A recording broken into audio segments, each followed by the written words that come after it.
Hello friends, I am Dr. Harsha Suryavanshi, Associate Professor from Sri Shivaji Law College, Parbhani, Maharashtra.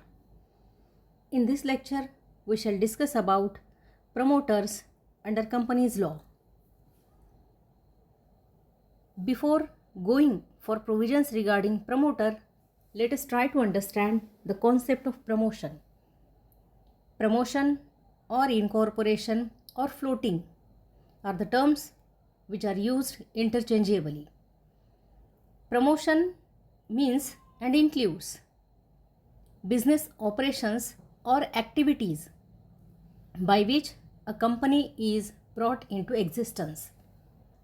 According to Palmer, promotion includes discovery of business opportunity, then arrangement of funds and property that is required to bring into existence the business opportunity, and thirdly, the managerial ability, that means human resource to bring the business opportunity into existence with the help of funds and property, and lastly,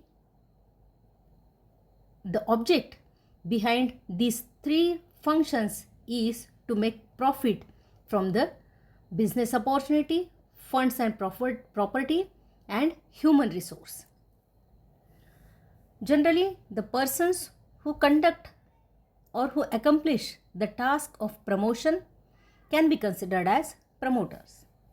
Promoter, according to Section 2, subsection 69 of the Companies Act, is a person who is named as promoter in the prospectus or who is identified as promoter in annual returns of the company. Promoter may be a person who has control over the affairs of the company. This control may be direct or indirect. This control may be as a shareholder or director. That is, if a shareholder or director has control over the affairs of the company directly or indirectly, he can also be called as promoter. Promoter can also be a person to whom the board of directors generally follow.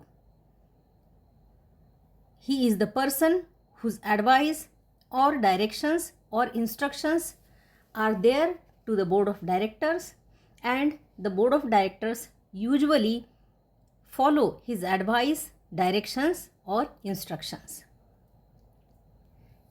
In other words, we can say that promoter is the person who conceives the idea of business and he takes initiative or he takes steps towards bringing that concept or idea of business into existence.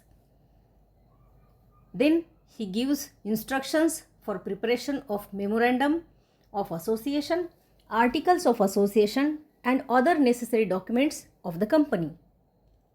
Promoter enters into preliminary contracts for the company. Promoters also procure capital for the company which is to come into existence in near future.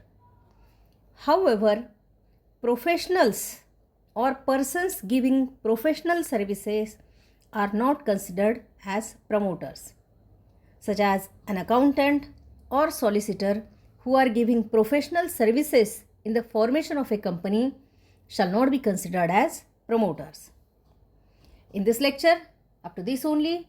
In the next lectures, we will discuss about status of promoters. Thank you friends.